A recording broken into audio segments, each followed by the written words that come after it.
नमस्कार माऊली. 7 वाहनांचं कुळ म्हणजे या भूमीतले राजे. शककर्ता शालिवाहन त्याचं हे कुळ. इसवी सनाच्या पूर्व काळी महाराष्ट्राची ओळख एक महान राष्ट्र किंवा महान राजांची भूमी अशी ज्याने मिळवून दिली असा तो राजा. महाराष्ट्रातील पैठण ही यांची राजधानी होती. याच कुळातला राजा हल यांनी आपल्या विद्वत्तेच्या जोरावर अविरत साधना करून प्राकृत मराठी भाषेतला पहिला ग्रंथ सर्वांच्या समोर ठेवला आणि तो ग्रंथ म्हणजे गाथा सप्तशती. त्याची कहाणी आपण बघणार आहोत.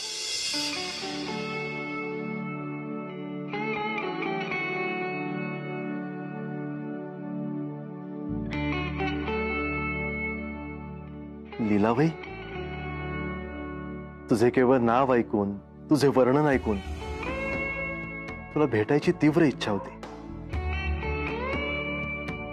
परंतु ती इतक्या लवकर पूर्ण होईल असे स्वप्नात देखील वाटले नव्हते. महाराज, आपली अद्याप भेट झालेली नाही. आपली भेट झाली नाही असे कसे? आपली भेट झाली, केवळ मिलन शिल्लक आहे.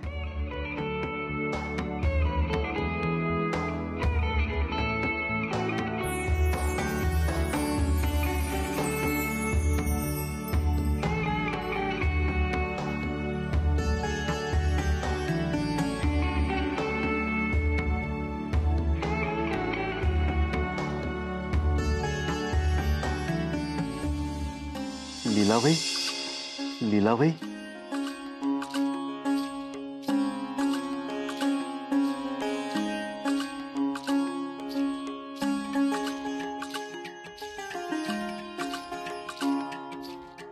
राजमाता, आपण इथे कसे येणे केलेत? राजपुत्र, अहो आम्ही आपल्या माता आहोत आणि तुमची ही अशी अवस्था कोणत्या नौकेत हेलकावे घेत आहे ते आम्हाला चांगले माहित आहे. आपण नेमके कशाबद्दल बोलत आहात? आता तुम्हाला आमच्याच मुखातून ऐकायचे आहे तर ऐका. आम्ही तुमचा विवाह सिंहल राजकन्या लीलाबाईशी करण्याची योजिले आहे. अर्थात त्याचा अधिकृत प्रस्तावही पाठविण्यात येणार आहे. त्यानंतर तिकडून जो प्रतिसाद येईल त्यावर पुढील निर्णय घेतला जाईल. राजमाता, आपण मनापासून माझ्यासाठी हे करत आहात? ही केवळ आमची इच्छा म्हणून सुचविली आहे. तुम्हाला तसे वाटत नसेल तर आपण हा विचार सोडून देऊ. काय सेनापती? नाही नाही, मला हवेच आहे. आपण त्वरित प्रस्ताव पाठवावा, त्यांचा होकार यावा आणि आमचा विवाह. कठीण आहे. विवाहाची केवळ वार्ताच समजतात. किती अधीर झालात तुम्ही. बघितले सेनापती, आता तुम्ही तो विवाहाचा प्रस्ताव दाखवा त्यांना, जो आपण तिथे पाठविणार आहोत. होय राजमाता. महाराज,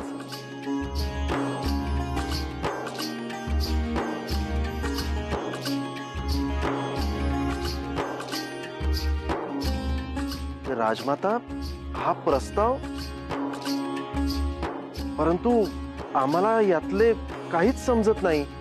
पुत्र, कारण राजकीय व्यवहार हे राजभाषेत होतात आणि ही संस्कृत भाषा आहे. तरीच माझी मनीषा आहे की या भाषेवर मला प्रभुत्व मिळवायचे आहे. किती अप्रूप आहे ना राजमाता. जेव्हा जेव्हा मी या भाषेचे श्रवण करतो तेव्हा तेव्हा मला असे वाटते की भगवंताचे बोल माझ्या कानी पडत आहे. आता केवळ हेच खरं कारण आहे की आणखी काही? म्हणजे मी समजलो नाही. नाही नाही, म्हणजे आम्हास असे ज्ञात झाले आहे की राजकन्या लीलाबाई ही या भाषेत पारंगत आहेत आणि त्यांची आवड ही तुमची आवड असणे स्वाभाविकच आहे, नाही का?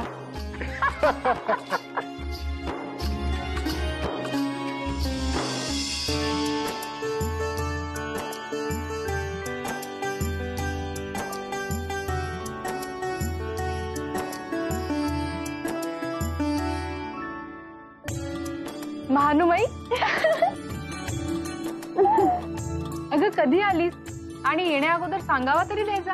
अगं मुद्दाम नाही सांगितले, कारण तुझ्या चेहऱ्यावरील हा आनंद पाहता आला असता का? काय नाही, आनंद कमी आणि राग जास्त आला आहे मला तुझा. तू म्हणाली होतीस ना गेल्या मासामध्ये येणार आहेस आणि आज उगवतेस. मी डोळ्यात प्राण आणून तुझी प्रतीक्षा करत होते. किती काही सांगायचे होते तुला. होय ग, मला देखील यायचे होते, परंतु माझ्याच विवंचनेमध्ये मी इतकी व्यग्र होते की मला इथे येणे शक्यच झाले नाही. परंतु आता आली ना, आता मात्र तुझी सुटका नाही. सखी जरी नसले तरी बहीण आहे तुझी, मग तुला त्रास देणे हा तर माझा अधिकारच आहे. अगं आपण दोघी बहिणी तर आहोतच, पण त्याचबरोबर जीवा भावाच्या सखी सुद्धा, समजले? होय ना, मग सांग पाहू तुझ्या मनातले या सखीला. अगो बाई, लीलाबाई सांग ना, अगं सांग ना. बरं ठीक आहे, नको सांगू. लीलाबाई, तू ना माझ्या एका प्रश्निकेचे समाधान सांग आणि मला ठाऊक आहे की त्याचे उत्तर तुला येणारच नाही, कारण मी अधिक ज्ञान प्राप्त केलंय आणि खास तुझ्यासाठी ही प्रश्निका रचलेली देखील आहे. होय का? बघ हा, तुम्हाला आव्हान देत आहेस आणि जर मी त्याचे उत्तर अचूक ओळखले तर? अशक्य, अशक्य आहे, तुला येणारच नाही. आणि जर मला यश आले तर? हा, मग तू जे म्हणशील, जे मनात करशील ते साध्य होईल. बघ हा, आता तू विचारच. ठीक. कृष्णमुखी न मार्जरी, द्विजिव्हा न च सर्पिणी, पंचभर्ता न पांचाली, यो जानाति स पंडितः. सांग पाहू याचे समाधान.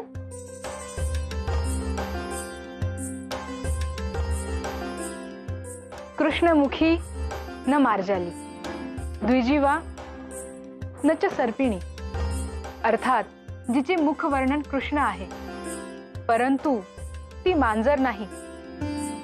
जिभा दोन आहेत परंतु ती सर्पिणी नाही. पंचभर्तान पांचाली, यो जानातीस पंडिता, म्हणजे जिचा सांभाळ करणारे, आधार देणारे 5 स्तंभ आहेत, परंतु ती द्रौपदी नाही. आणि अशी वस्तू ओळखेल ती माझ्यासारखी विदुषीच असेल. ह्याचे उत्तर हे आहे, लेखणी, जिचे मुख तिच्या शाईमुळे श्यामवर्णी असते, जिच्या 2 जिभांमधून ती शाई झिरपते आणि हाताच्या 5 बोटांनी आपण तिला आधार देतो. काय योग्य म्हणाले ना मी? काय हे लीलाबाई, मला वाटलं यंदा तरी मी तुला पराभूत करेल या प्रहलिकेमध्ये. मला खात्री आहे असा दिवस कधीच उजाडणार नाही. आणि आता तुझ्या म्हणण्यानुसार माझ्या मनातील इच्छा आता पूर्ण होणार आहे. याचा अर्थ नक्कीच तुझ्या मनामध्ये काहीतरी आहे, होय ना? कसे सांगू? पिताश्री माझ्या विवाहासाठी सुयोग्य राजपुत्राचे स्थळ शोधत आहेत. अगं काय सांगतेस? अगं ही तर किती आनंदाची वार्ता आहे.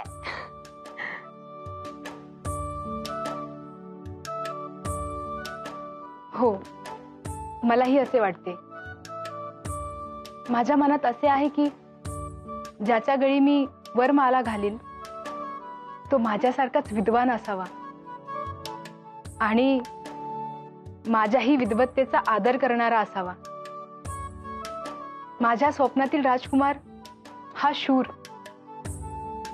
आणि प्रकांड पंडित असावा.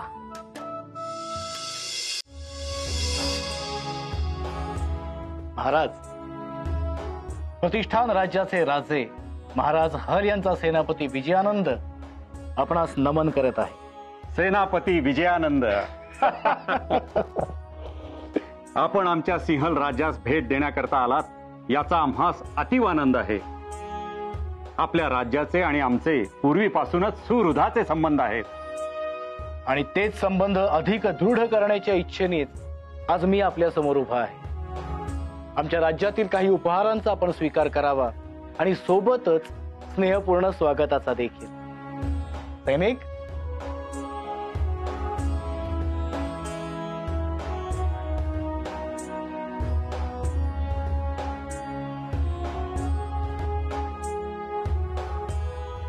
विजयानंद, खरे तर या औपचारिकतेची काहीच आवश्यकता नव्हती. कारण आपल्या राज्यांचे नाते याही पुढे गेलेले आहे. तत्पूर्वी मला हे जाणून घ्यावयास आवडेल की आपल्या राज्याची स्थिती कशी आहे. महाराज, सर्व काही क्षेमकुशल आहे. राजमाता तर त्यांच्या पुत्राच्या विवाहासाठी अतिशय उत्सुक आहेत.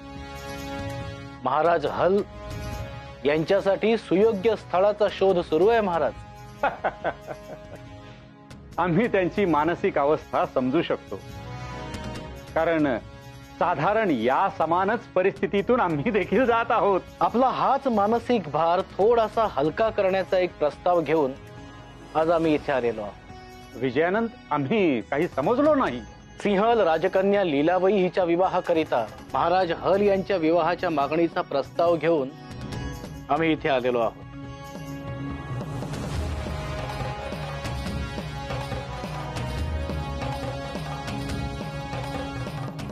काय विजयानंद, आपण सत्यकथन करीत आहात? होय महाराज. महाराज हल आणि लीलाबाई महाराज ही सोयरीक जुळून यावी अशी राजमाता आणि महाराज हल या दोघांचीही मनापासून इच्छा आहे. आम्हास हा प्रस्ताव मनापासून मान्य आहे. महाराज, आपला होकार ऐकून राजमाता आणि महाराज हल या दोघांनाही मनापासून आनंद होईल. आम्ही त्वरेने निघतो आणि ही शुभवार्ता त्यांच्या कानी घालतो. थांबा विजयानंद, आम्हास हा प्रस्ताव मान्य आहे. परंतु जिचे संपूर्ण आयुष्य या विवाहाशी संलग्नित असणार आहे तिचे मत देखील जाणून घेणे आम्हास आवश्यक आहे. तेव्हा आम्ही आमचा निर्णय तिच्याशी चर्चा केल्यावरच आपणास कळवू. अवश्य महाराज. महानुमई, अगं तुला समजले का? पिताश्रींनी माझ्या विवाहासाठी एक स्थळ शोधले आहे. 7 वाहन राजवंश प्रतिस्तन नरेश महाराज हल यांचे. अगं काय सांगतेस? अगं तुला कल्पना नाही तू किती भाग्यवान आहेस ते. प्रत्येक स्त्रीला वाटते अशाच राजाची महाराणी व्हावी आणि हे भाग्य तुला प्राप्त होऊ शकते. लीलाबाई, अगं काय झाले? तुला आनंद नाही झाला का? असे नाही ग, पण मनावर एक दडपण आले आहे. म्हणजे तो प्रांत, ते राज्य इथून किती अंतरावर आहे. तिथली संस्कृती, वेगळी माणसं, आगळे वेगळे विचार आपल्याहून किती वेगळे आहेत. आणि अशा परिस्थितीमध्ये आपले जीवन व्यतीत करायचे म्हणजे. लीलाबाई, हे स्त्रीचे भाग्यच असते. तिला आज ना उद्या माहेर सोडून सासरी जावेच लागते. त्यातून आपली सुटका नाही. परंतु मी जे त्या राज्याबद्दल ऐकले आहे ते अभूतपूर्व आहे. 7 वाहन राज्यवंश म्हणजे अतिशय पुढारलेला विचारसरणीचे राजवंश, जिथे मातृसत्ताक संस्कृती आहे. अतिशय प्रगतशील असं प्रतिष्ठान आहे. अशा महान प्रांतामध्ये हे राज्य आहे. विस्तृत राज्य आणि मनमिळावू प्रजा ही ख्याती आहे त्यांची. मग अजून काय हवे तुला? महानुमई, तू जे सांगते आहे त्यात निश्चितच माझे समाधान होत आहे. परंतु माझ्या स्वतःच्या काही अटी आहेत, काही अपेक्षा आहेत. त्याची पूर्तता झाल्याविना मी होकार कसा देऊ? तू सांग. लीलाबाई, आणखी काय अपेक्षा आहेत तुझ्या? अगं, मला बरंच काहीच जाणून घ्यायचं आहे. म्हणजे तो प्रदेश, तेथील जनता, हे सगळं तर आहे. परंतु ज्याच्यासोबत मी विवाह बंधनात गुंफले जाणार आहे त्याच्याबद्दल मला आणखी काही जाणून घ्यायचे आहे. म्हणजे तो वर कसा आहे, त्याची रुची कशात आहे, त्याच्या लेखी विद्वत्ता किती महत्वाची आहे हे समजायला नको? लीलाबाई, तू जे बोलते आहे ते पटते आहे मला, परंतु हे महाराजांना सांगितले आणि त्यांनी अमान्य केले तर? हे काय सांगते आहेस पुत्री? हे घडणे केवळ अशक्य आहे. का? असे का म्हणत आहात पिताश्री? माझी इच्छा म्हणून मान्य नाही करू शकत? आणि अशी काय अयोग्य मागणी केली आहे मी? ज्या राजपुत्राशी माझा विवाह होणार आहे, ज्याच्यासोबत मला माझे आयुष्य व्यतीत करायचे आहे, त्याला मी विवाहापूर्वी बघू नये, त्याचे दर्शन घेऊ नये? पिताश्री, माझी ही मागणी आपणास रास्त वाटत नाही? परंतु पुत्री, आजवर हे असे कधी घडलेले नाही आणि आपली ही प्रथा नाही. जर हे राजपुत्र हल आणि राजमाता यांना समजले तर ते याचा विपरीत अर्थ देखील काढू शकतात. ते सांगू पाहते आहे मी तुम्हास पिताश्री.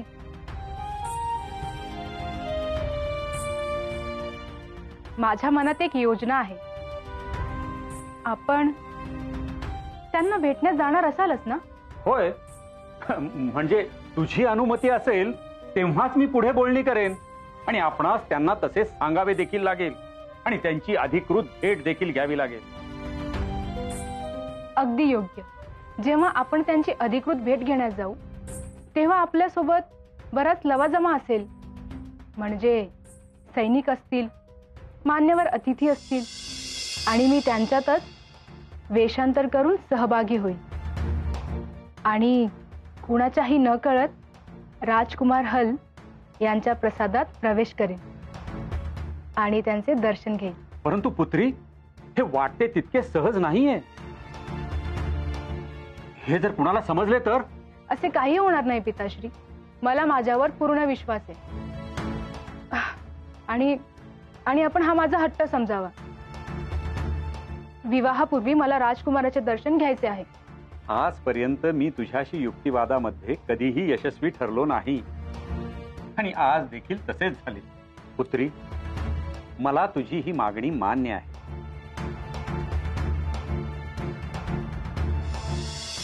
माऊली, तुझ्या पावलावर पाऊल टाकत तुझी पुढची पिढी त्यांचं आयुष्य जगतीये. अगं, हाच तर वारसा आहे आणि तुझं अनुकरण ते करतायत, तुझं तत्व ते जपतायत. कारण कितीही झालं तरी आई ही आपल्याला सगळ्यात जवळची, आणि म्हणून तर आपल्या भाषेला किंवा बोली भाषेला मातृभाषा म्हणत असावेत. शब्द, वाक्य, म्हणी, उच्चार आणि त्यातून सभोवतालच्या असलेल्या विश्वाची ओळख आईच्या सहवासातून त्या बाळाला होत असते. हीच तर त्याची खरी ओळख असते आणि त्याच्यातूनच त्याची जडण घडण अधिक होत असते.